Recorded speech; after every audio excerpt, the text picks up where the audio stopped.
So recently I've watched a video called How Fallout's Wasteland Broke My Gen Z Brain. I thought this was a pretty funny video from an uploader known as DJ Peach Cobbler. The video essentially goes on a 19-minute rant or somewhat storytelling of how this person played Fallout for the first time or how they perceived it. And of course the catch being that they are a Gen Z, or as some people like to call Zoomers. And so I kind of wanted this video to be somewhat of a half-hearted response, just kind of going over some of the things that can make Fallout that much easier for someone who is of Gen Z and maybe is having a really hard time getting into the older Fallout games. You see, I might just be the best person to get you into those games, because I myself am actually Gen Z, even though I was born right on the cusp of the millennials and Gen Z. And Fallout, the game itself, is actually as old as I am. It came out like 2 months after I was born, for Christ's sake. But still, this is one of the best video game experiences you can really get out there, and it makes me sad that people of my generation are having such a hard time, especially with how beloved the Fallout series is. I think it is about time that most people get back and they are starting to play these older games that are, the progenitor of the Fallout franchise as we have today. And so this video will pretty much be covering only Fallout 1, so if you're looking for Fallout 2, I'll plan on doing that one in the future, but I do want to just focus on Fallout 1 today because that is my favorite Fallout game. And yes, I am one of the fucking weirdos that has the Fallout 1 title as their favorite game rather than Fallout 2. I know everyone loves to say, oh, Fallout 2 is the greatest fucking thing. No, fuck you. Fallout 1 is better. I'm kidding, Fallout 2 is pretty good too, but, I like Fallout 1 better, so fuck it, let's get into it. Alright, so first off, you're going to be bombarded with a bunch of shit called Interplay Studios, Blackout, all that fucking good shit. And so what you're going to do is you're going to go ahead and click New Game. I know, this is a very hard fucking concept to get. You'll just go ahead and hit New Game, and then you'll get right into it. Jokes aside, you will be pulled into your Create a Character screen, and this screen has a bunch of useless information on it. The only thing you'll really need is modify or create a character. And I'm not going to lie to you, these already existing characters fucking suck. The only one that's good is Natalia, so I'm gonna go ahead and modify Natalia because that's about the easiest thing you can do. Creating a character is somewhat hard for new people, so we're gonna go ahead and use their pre-built one. And by pre-built, I mean a modified version of the pre-built one, because the pre-built one, again, kind of sucks. So the first thing we're going to get into is the special stats. As you'll know, you'll notice that there are a lot in the points right now. That is because of the gifted perk, which is the trait on the bottom left-hand side of the screen. We'll go ahead and get into gifted in a minute, but we're going to go ahead and cover what each and every one of these special stats actually does for your character. Starting off, we have strength. Me, and they want to sort of be like me. They want to be a nasty, fully natural, 100% beast. Strength helps with carry weight, various different things such as melee weapons. It isn't very important, but you can keep it around 4 or 5. In simplest terms, perception is your accuracy, so the higher your perception, the more accurate you're going to be. You can keep this around a 6 or a 7, but it does vary on what you would like. You can put it higher if you choose. And next you have endurance. Endurance is also very simple. This is basically the amount of HP you will have. So the higher your endurance, the higher your HP. So you can put this around a 7, 8, or 9 even if you prefer, maybe a 10, but 10 isn't really necessary. And of course you have charisma. Charisma being one of the first useless skills that we'll go over. This one you don't really need to have it at really any given level. You can put it at a 5, but if you'd like to take the points out of it, you can do that as well. Intelligence in this game is much less useful than it is in the modern counterparts, but it is still very useful if you plan on going energy weapons. I plan on going energy weapons later on, so I'm going to go ahead and keep it around a 7 or an 8. But if you don't plan on using energy weapons, you can just go ahead and put it down to about a 5 or a 6, and it shouldn't matter too much. Next, you have agility. Agility is the most important skill in the original Fallout games. Not many people notice this, but it is. Agility controls your action points. What action points do is allow you to make movements and different kind of actions throughout combat, hence the name action points. Now, most action points for most weapons require around 5 per shot, and you want to have around 10. That means on most turns you can fire twice per turn. So this makes it so that every time you do combat, you can kill people much faster and in less turns than it would take otherwise, and this can also save your life as well. So please, for the love of God, do yourself a favor and max out your agility for the full 10 action points. You can still get through the game without 10 action points. I've done it before, I've done it multiple times, but please, for your own sanity, just make it 10 for the first playthrough. And finally, you have luck. Luck is another one of these useless skills. You can take it down to 0 if you really want, but I'm just going to keep it at 5 or around 4 just for this example, so you can show that it can be done without, zeroing it out. Next, we will be going over the traits. The traits are basically skills that you can choose that have a plus and a minus, so they're basically a double-edged sword. They take and they give. So the entire point of these traits is that you gain something great, but you'll probably lose something greater. The only ones I really ever recommend taking are Bloody Mess, Gifted, and I'm taking Night Person here just because it's something kind of fun, but these are mostly for later playthroughs if you want to do a specialized build. But for the most part, you can really just take Gifted if you really want. Gifted is actually incredibly overpowered, but I'm sure as you'll see, it takes away 5 skill points every level, but it also gives you 1 to each of your special stats, and that is an incredible boost and can really be overshadowed. A lot of people really don't use Gifted, but I think it's one of the greatest traits in the game because you can level up as many times as you need to before you start taking on bosses and things like that. So the skills, you can get the skills to where you need them to be, and honestly 15 skills is enough. There are perks that give you more skill points per level, so you can also compensate for that. And just overall, the Gifted trait is just incredibly overpowered. You can use it if you choose to. If not, I get why you do like having those full skill points, and having that many skills does help.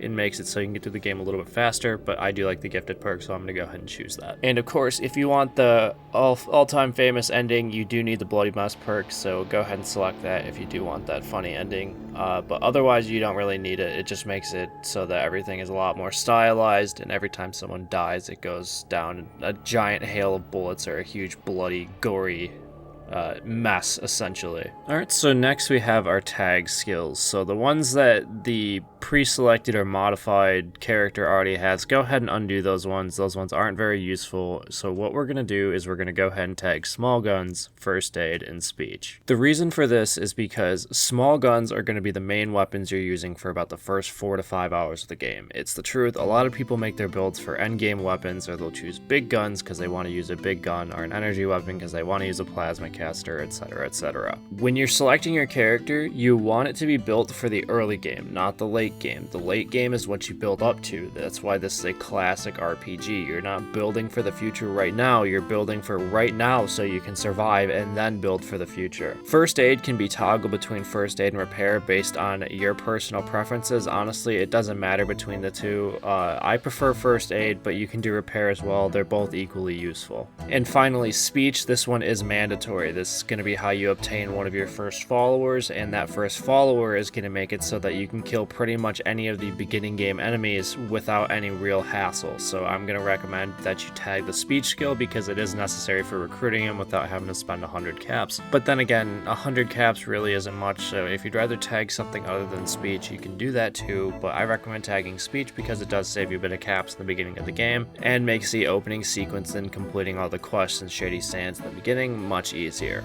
And that pretty much sets up our characters, so we're going to go ahead and hit done, and a wild homeless man will pop up on your screen. You're here. Good. We've got a problem. A big one. Boring. Let's fight.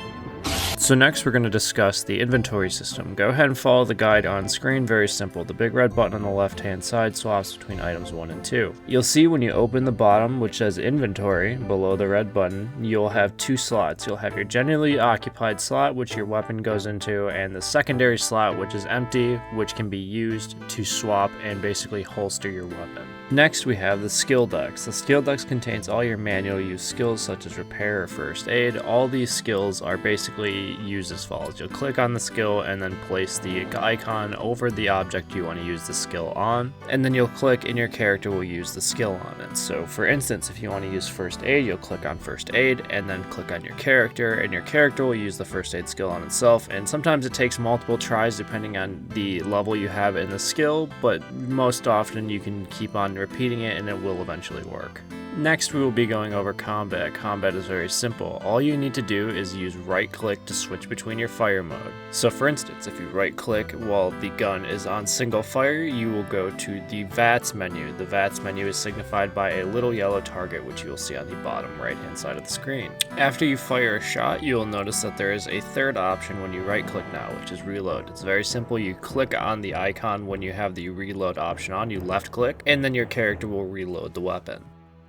And finally, you do have your side menu, which contains your map, which is pretty obvious what that one does. Then you have CHA, which is obviously character. This is where you pull up your stats and everything like that. Every time you level up, that's where you will go to place your skill points and get your new perks. And finally, you have Pip, which is your Pip-Boy. This is where you go for all quest data and everything like archives, etc. So this will be where you go for essentially all your quest information, and you also have your days left in the map, so you can see exactly how many days you have to find the water chip, etc. From here, you should be ready to leave the cave for the first time, and now we're going to go ahead and cover one of the things a lot of people don't really know about the original Fallout games. When you walk to the edge of the map, this will take you to the world map. The world map is where you will spend 90% of your time trying to get the water chip. This is where you will use up most of your time, which is travel time. As you'll see in the map screen, there is a clock or a timer that shows you exactly how many days and hours are passing as you are walking. This is how you end up eating up most of your time, which is walking to places randomly without really looking or knowing where you're going.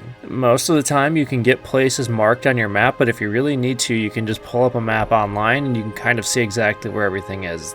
Fallout 1 is a little bit easier in Fallout 2 in the regard that you don't need to be exactly on top of it to see it. As long as you're within 3 blocks away, you will see that city or town or destination. Another thing a lot of people don't realize is that a lot of the towns are able to be beaten within the first time that you visit them. You see things like Shady Sands, you do have to go back for a specific quest, but you can actually skip that if you go and kill the raiders beforehand, so you don't have to deal with them capturing Tandy. Little things like this can save you time, and you can finish most quests without having to wander around everywhere, and you can get more time once you do find the water chip and do progress to the mutant threat, so you can kind of use up time wisely. You do have plenty of time to finish pretty much everything in the game, so you shouldn't worry too much about time constraints as long as you're not wandering around too much and are going directly to the destinations that you need to be going to.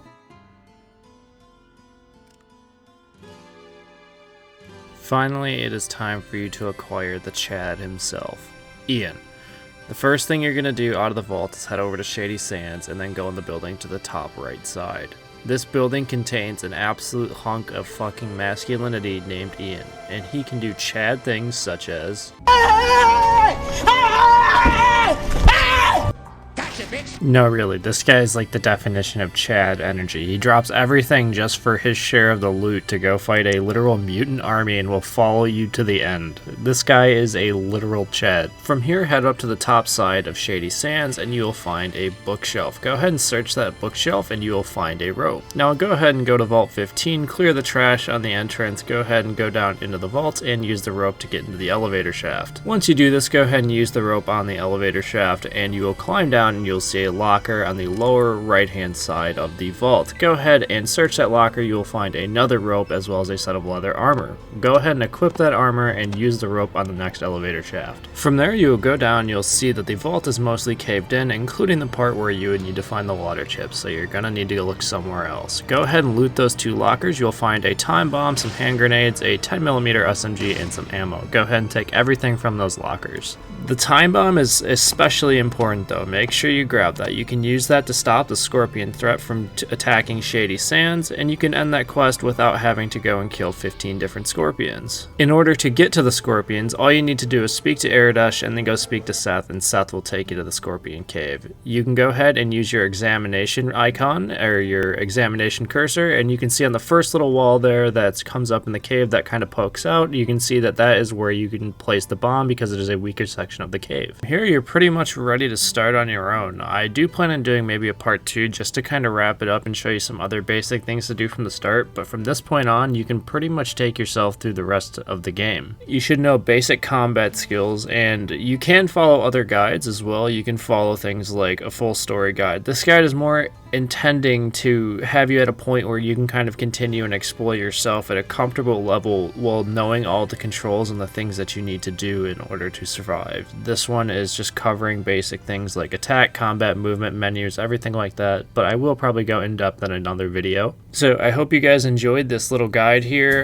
It wasn't meant to be too much, it was just kind of helping people who may be having a problem with figuring out how to get started within the Fallout franchise and maybe a little bit more of an easier tone. I tried to dumb it down as little bit as much as I really could, but I think this just about covers everything with being as minimal as possible and doesn't really go too overboard on any specific subject, but does tell you everything you need to know. So I hope you guys enjoyed. If you guys want more guides like this, feel free to like, comment, subscribe, all that good shit, and you guys have a good one. Peace.